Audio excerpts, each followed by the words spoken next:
has gotten a lot of our attention.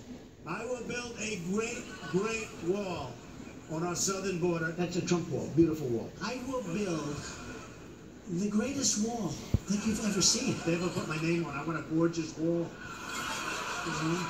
The Trump wall, oh, will that be a beautiful wall? Yes, Donald Trump wants to build a wall on the US-Mexican border, and based on his tone, he also wants to fuck that wall. The wall is such a fixture of his speeches and so popular among his supporters. One man even wore a spandex wall costume at one of his rallies, and I mean, that's kind of incredible. The only group of people more excited about barriers are high school health teachers. Oh, that's right, cool guys and cool gals. When you're horny, there is nothing better than a good dental dam. It feels exactly the same. It doesn't. It doesn't. It really doesn't. The border wall is one of the few policy proposals Trump has talked about in detail. So instead of mocking or dismissing it out of hand, tonight, let's take a serious proposal by a serious presidential candidate seriously. And first, let's put aside the potential racism and xenophobia involved here. We can come back to that later. And instead, let's focus on the practicality of whether and how it can actually be done. And let's start with the cost. When Trump first started talking about this, he said it would cost a lot, but not a lot. Let's say the wall costs $4 billion. You know, they say $10 billion. That means $4 billion, if you know what you're doing. Okay, so he's saying he could build a wall at 40% of what it would cost others, which I would say is an insane magic trick if I thought his tiny fingers could wrap all the way around a magic wand. So, actual photo. But since then, his estimate has grown. The wall is going to cost $6 or $7 billion. The wall's probably $8 billion. A wall gets built, it's going to cost $10 billion to build the wall. Okay, it's a lot of money. It's a wall. The wall's going to cost $10 billion. Maybe 12, depending. Okay, so we've gone from 4 to $12 billion. Donald Trump's margin of error is the entire GDP of Moldova. But still, fair enough. We're now at $12 billion. But to truly know the real cost, we need to know what the wall is going to be made from. Now, if only Donald Trump could explain that to me like I'm a child. So, you're going to build the wall? What's it going to be made out of? Oh. Hey, that's a good question. Lift him up here. Bring him up here. What are the walls going to be made of?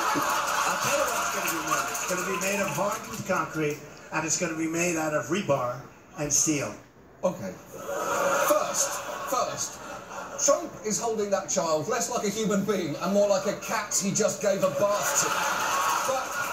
But second, to be fair, rebar and steel. Okay, that is a clear answer. I appreciate that. Now, the amount we would need would depend on the height of the wall. Unfortunately, Trump has been unclear on that, suggesting numbers ranging from 35 to 90 feet. So let's work with his lowest estimate, a 35-foot tall wall, which Trump has said we would need around 1,000 miles of. Now, according to one estimator and construction economist, that would cost $10 billion for the concrete panels and $5 to $6 billion for steel columns, including labour, plus another $1 billion for concrete footing for the columns and a concrete foundation. So that's at least $16 billion. We're already $4 billion over his largest budget, and we've only just gotten started here, because those materials are heavy, and you're going to have to transport them into many areas that are currently inaccessible to construction vehicles. So that same expert estimates another $2 billion to build roads so that 20-ton trucks can deliver those materials. And that's not even getting into another 30% or so for engineering, design and management. So now we're up to around $25 billion, anywhere from 2 to 6 times Trump's estimates. But wait, because we're still not done. All of that is just building the wall. The Congressional Budget Office estimated for a similar project that wall maintenance costs would exceed the initial construction costs within 7 years. So it's a big, dumb thing that only gets more expensive over time.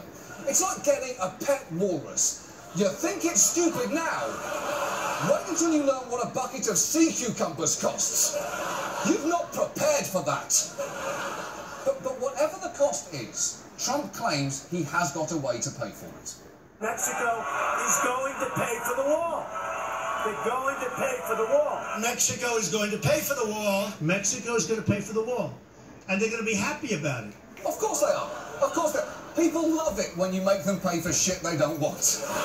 That's That's why everyone is so happy when their cable company bundles together cable, internet and landline. Ooh, landline! Ooh, thank you! Oh, landline, lucky me! That'll come in handy when I need to call my cell phone because I can't find it, and that's about it. But is Mexico going to pay for the war? Because the current Mexican Treasury Secretary has said Mexico, under no circumstance, is going to pay for the wall that Mr. Trump is proposing. And two former Mexican presidents were even clearer. Mexican people, we are not going to pay any single cent for such a stupid wall. I declare, I'm not going to pay for that fucking wall. He should pay for it. I think the best part of that clip is the fact that he even took the extra effort to swear in English. Hey, this may be my second language, but I want to make absolutely sure you fuckers understand it. But when Trump was asked about these comments, he responded with characteristic diplomacy. The wall just got 10 feet taller, believe me. Just got 10 feet taller. Come on. Things don't get bigger just because you're angry. If that were true, Alec Baldwin would be 100 feet tall by now. Now, to be fair here, Trump has thought through how he will get Mexico to foot the bill. We have right now a $58 billion trade deficit with Mexico. That's why the wall gets built, by the way. That's why they're going to pay for it. Okay, I see. Mexico will pay because we have a trade deficit. I understand.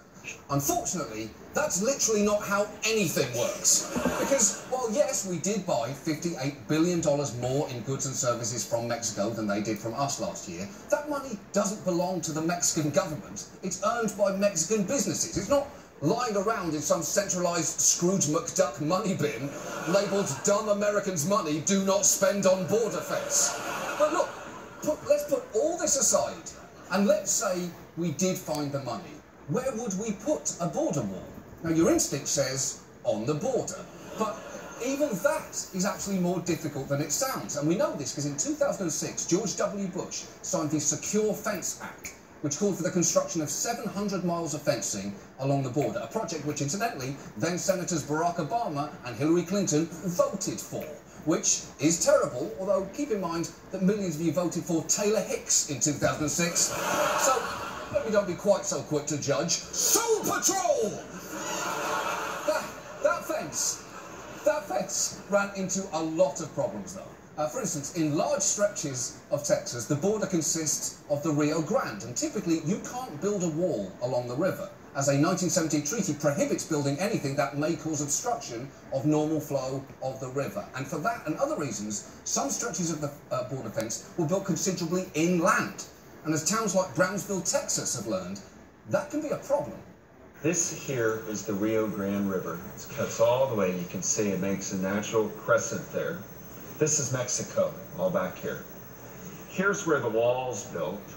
So all of this golf course is now stuck in between Mexico and this border fence. It's true. That golf course was stuck between the US border fence and Mexico in a space that, like the Queso Diablo burrito at Qdoba, isn't really American, but sure as shit isn't Mexican. And the ridiculousness of this situation was not lost on the people who played there. You realize when you're golfing here that you're not really in the United States or Mexico here? I don't care where I am as long as I'm on a golf course. Do you think it's helping with the security? No. Stupid. I think that woman just said in 2 words what I'm taking 20 minutes to say in this piece. Does the fence help? No, stupid. And look, Texas became a real problem for constructing that fence because in Texas, unlike in other states, there is no federally owned buffer along the Mexican border, meaning the land is mostly owned by private citizens like the Loop family, who owned a ranch in Texas and discovered that 3/4 of their land would suddenly be on the other side of the fence. When Homeland Security asked the Loops to sign away rights to their land for the fence, they said, no way. I said, I'm not signing anything at this point, nothing. This is not possible. So the government used the power of eminent domain and condemned their property. Wow. And the loops were not alone. Hundreds of property owners were sued by the federal government so the fence could be built. Perhaps the only silver lining here might be that historically in America, when the federal government takes your land and treats you terribly, you at least get an offensive football team named after you. So I guess one day we can all look forward to the Washington Loops. Hey, it's a sign of respect. They're respecting their heritage. Why can't you understand that? And the fence's damage didn't stop there, because Michael Chertoff, then Secretary of Homeland Security, signed a document giving his department the authority to waive 36 laws to build the fence, including the Endangered Species Act, the Safe Drinking Water Act, and the Native American Graves Protection and Repatriation Act. He even welded parts of the fence himself, wearing an American Eagle face mask. And he looks like a member of Daft Punk if Daft Punk played nothing but Lee Greenwood covers. And that Native American grave clause came in horrifyingly handy, as this Native American leader explains. Fragments of human remains were found in heavy equipment tracks on the Christian Ranch archaeological site, a site now crossed by barriers and the border road. Imagine a bulldozer in your family graveyard. Oof.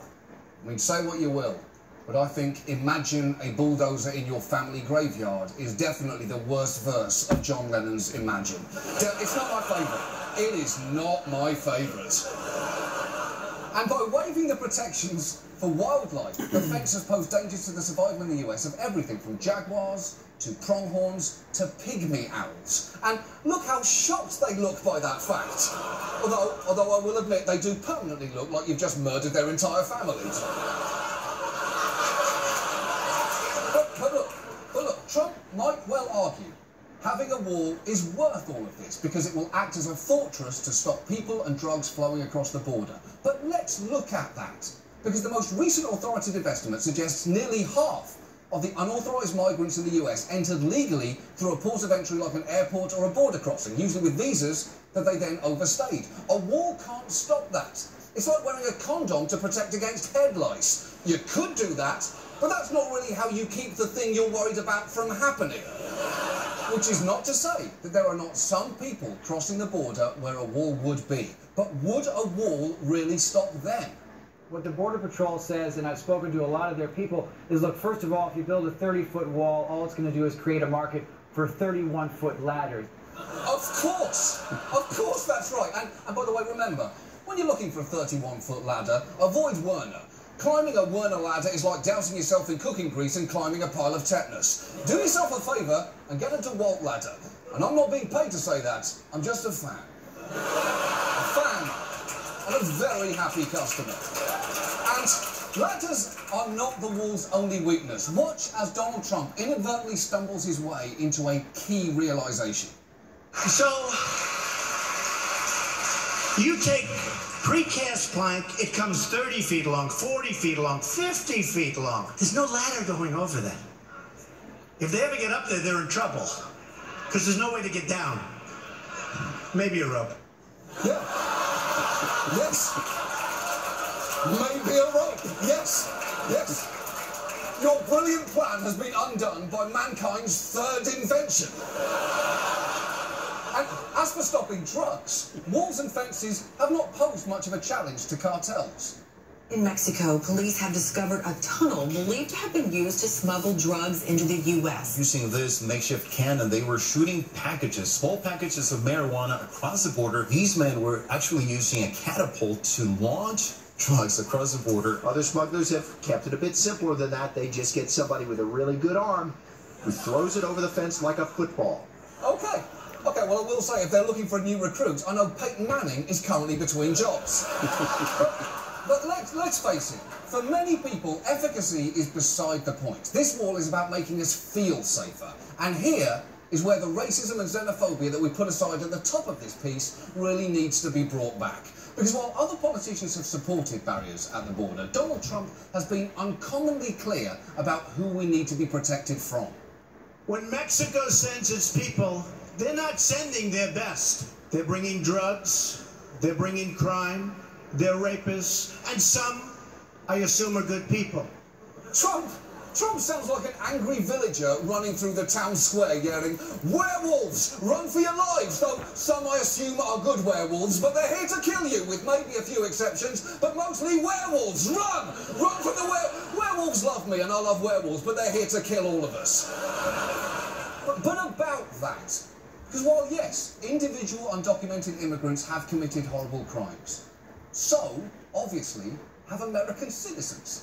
And in fact, researchers consistently find that immigrants are less, not more, crime-prone than their native-born counterparts. The crime rates among immigrants once here are relatively tiny digits, which is something Donald Trump should frankly understand, given that he has 10 of them attached at his minuscule wrist. Now, none of this is to say that the idea of a war is not still comforting for some people, or, as one man who actually lives near the border puts it, this was put out to illustrate to Joe, whoever up in Dubuque or someplace, they see a picture of this and they're overstuffed butts in an overstuffed chair looking at a too big TV, think, oh yeah, that'll stop them. Well, of course it doesn't. This guy is amazing, shitting on the fat cat out-of-touch metropolis that is Dubuque, Iowa. But even if it does make the people of Dubuque feel safer, given everything we've seen, is it worth it? Because remember, we calculated earlier that this could conservatively cost $25 billion, excluding the cost of both maintenance and the land under it. That works out to around $77 per person. And here is where I would like to make a counter-proposal to Donald Trump's wall plan. If the main thing it's going to get us is a warm sense of satisfaction inside, I suggest instead of building that wall, we use the money to buy every man, woman and child in America a Palmer waffle iron. These beauties retail at $75 a piece, so we'd still have nearly $1 billion left over. And just to be clear, this isn't one per household, this is one per person. You have 5 people in your family, you got 5 waffle irons coming your way. Not only is this cost effective, unless you are a really sick fuck, this waffle iron plan would not kill a single pygmy owl. And look, I know what you're thinking. John, this is a stupid idea. But is it? Is it really? Yes, obviously it is. But is it significantly stupider than Donald Trump's wall?